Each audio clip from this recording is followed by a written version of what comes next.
Hello there. In my last video, I built a small groomer / rake that we could pull behind our ATV.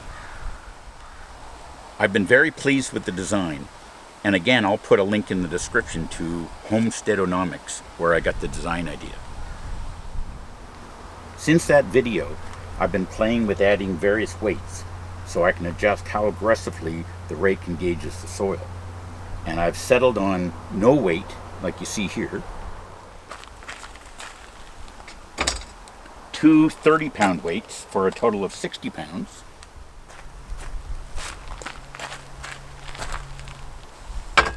and 2 60-pound weights for 120 pounds for very aggressive work.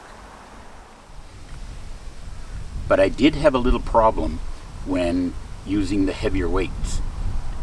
The mechanism that I had here and the hinge from the garage door for lifting the teeth to disengage wasn't really up to the job with the heavier weight.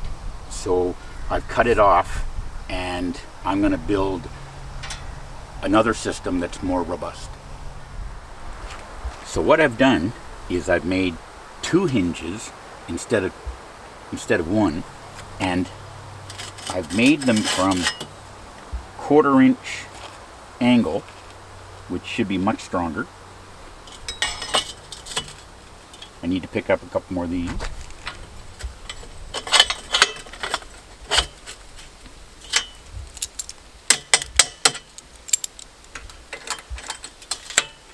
And this angle is the same material that I made the hinges for the rake from, and it's the same material that I actually made the rake itself from.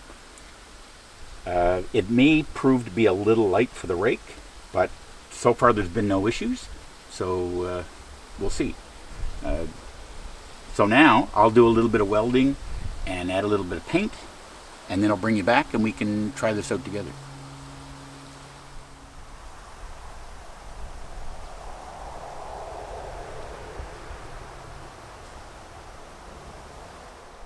Okay, we're back. I've welded things together and I've applied some paint. The lifting mechanism is much more robust now, but I did find that I needed a little more mechanical advantage, so I extended things to here. The force that I have to apply here is almost half what I had to apply when I had the lines connected here.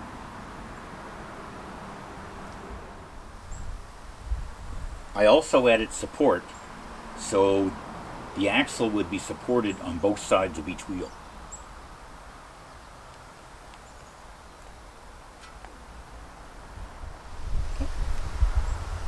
We had some heavy rains the other night, and we've had a little bit of washout on this section of the trail. So I'm going to show you how it works in light mode with no weight applied to the rake, medium mode with 2 30-pound weights applied, and in heavy duty mode with 2 60-pound weights added. And I'm going to cover the same section of trail so you can see how it works.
So there you have it. I'm very happy with the design and how it works, and I really enjoyed building it and experimenting. If this video could help someone who wants to build something like this, that'd be great. Thanks for watching, and take care.